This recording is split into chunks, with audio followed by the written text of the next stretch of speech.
हिस्कियल 37वां बाब जो 28 आयात पर मुश्तमिल है। सूखी हड्डियों की वादी। खुदावंद का हाथ मुझ पर था और उसने मुझे अपनी रूह में उठा लिया और उस वादी में जो हड्डियों से पुर थी मुझे उतार दिया और मुझे उनके आस पास चौगिर्द फहराया। और देख वो वादी के मैदान में बाकसरत और निहायत सूखी थीं। और उसने मुझे फरमाया, ऐ आदमजात, क्या ये हड्डियां जिंदा हो सकती हैं? मैंने जवाब दिया, ऐ खुदामंद खुदा, तू ही जानता है। फिर उसने मुझे फरमाया, तू इन हड्डियों पर नबूवत कर और इनसे कह, ऐ सूखी हड्डियों, खुदामंद का कलाम सुनो। खुदावंद खुदा इन हड्डियों को यूं फरमाता है कि मैं तुम्हारे अंदर रूह डालूंगा और तुम जिंदा हो जाओगे, और तुम पर नसें फैलाऊंगा और गोश्त चढ़ाऊंगा और तुमको चमड़ा पहनाऊंगा और तुम में दम फूंकूंगा और तुम जिंदा होगी और जानोगी कि मैं खुदावंद हूँ। बस मैंने हुक्म के मुताबिक नबूवत की, और जब मैं नबूवत कर रहा था तो एक शोर हुआ और देख जलजला आया और हड्डियां आपस में मिल गईं, हर एक हड्डी अपनी हड्डी से। और मैंने निगाह की तो क्या देखता हूँ कि नसें और गोश्त उन पर चढ़ आए और उन पर चमड़े की पोशिश हो गई, पर उनमें दम ना था। तब उसने मुझे फरमाया कि नबूवत कर, तू हवा से नबूवत कर, आए आदमजात, और हवा से कह, खुदामंद खुदा यूं फरमाता है कि आए दम, तू चारों तरफ से आ और इन मकतूलों पर फूंक के जिंदा हो जाएं।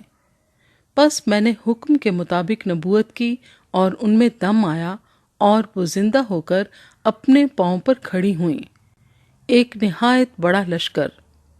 तब उसने मुझे फरमाया, आए आदमजात, ये हड्डियां तमाम बनी इसराइल हैं। देख, ये कहते हैं, हमारी हड्डियां सूख गईं और हमारी उम्मीद जाती रही, हम तो बिल्कुल फना हो गए। इसलिए तू नबूवत कर और इनसे कह, खुदामंद खुदा यूं फरमाता है कि ऐ मेरे लोगो, देखो, मैं तुम्हारी कब्रों को खोलूंगा और तुमको उनसे बाहर निकालूंगा और इसराइल के मुल्क में लाऊंगा। और ऐ मेरे लोगो, जब मैं तुम्हारी कब्रों को खोलूंगा और तुमको उनसे बाहर निकालूंगा, तब तुम जानोगे कि खुदावंद मैं हूँ। और मैं अपनी रूह तुम में डालूंगा और तुम जिंदा हो जाओगे, और मैं तुमको तुम्हारे मुल्क में बसाऊंगा। तब तुम जानोगे कि मैं खुदावंद ने फरमाया और पूरा किया, खुदावंद फरमाता है। यहूदा और इसराइल एक ही सल्तनत बनते हैं। फिर खुदावंद का कलाम मुझ पर नाजिल हुआ कि आए आदमजात, एक छड़ी ले और उस पर लिख, यहूदा और उसके रफीक, बनी इसराइल के लिए। फिर दूसरी छड़ी ले और उस पर ये लिख, इफ्राइम की छड़ी, यूसुफ और उसके रफीक, तमाम बनी इसराइल के लिए। और उन दोनों को जोड़ दे कि एक ही छड़ी तेरे लिए हों और वो तेरे हाथ में एक होंगी। और जब तेरी कौम के लोग तुझसे पूछें और कहें कि इन कामों से तेरा क्या मतलब है, क्या तू हमको नहीं बताएगा, तो तू उनसे कहना कि खुदावंद खुदा यूं फरमाता है कि देख, मैं यूसुफ की छड़ी को जो इफ्राइम के हाथ में है और उसके रफीकों को जो इसराइल के कबाइल हैं लूंगा और यहूदा की छड़ी के साथ जोड़ दूंगा और उनको एक ही छड़ी बना दूंगा, और वो मेरे हाथ में एक होंगी। और वो छड़ियां जिन पर तू लिखता है उनकी आंखों के सामने तेरे हाथ में होंगी।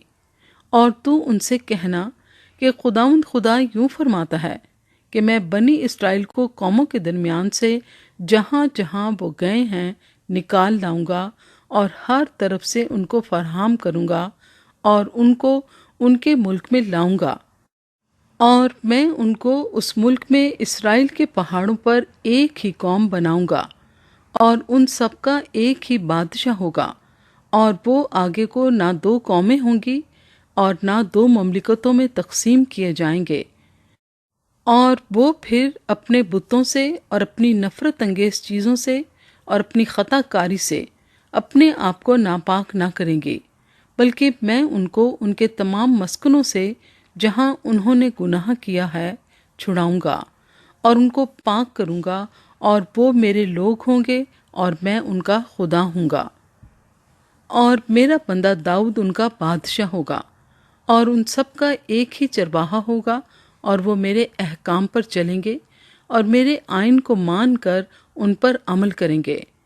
اور وہ اس ملک میں جو میں نے اپنے بندے یعقوب کو دیا، جس میں تمہارے باپ دادا بستے تھے، بسیں گے، اور وہ اور ان کی اولاد اور ان کی اولاد کی اولاد ہمیشہ تک اس میں سکونت کریں گے۔ اور میرا بندہ داؤد ہمیشہ کے لیے ان کا فرما رواں ہوگا، اور میں ان کے ساتھ سلامتی کا عہد باندھوں گا جو ان کے ساتھ ابدی عہد ہوگا، اور میں ان کو بساؤں گا اور فراوانی بخشوں گا، اور ان کے درمیان اپنے مقدس کو ہمیشہ کے لیے قائم کروں گا۔ میرا خیمہ بھی ان کے ساتھ ہوگا، میں ان کا خدا ہوں گا اور وہ میرے لوگ ہوں گے۔ اور جب میرا مقدس ہمیشہ کے لیے ان کے درمیان رہے گا تو قومیں جانیں گی کہ میں خداوند اسرائیل کو مقدس کرتا ہوں۔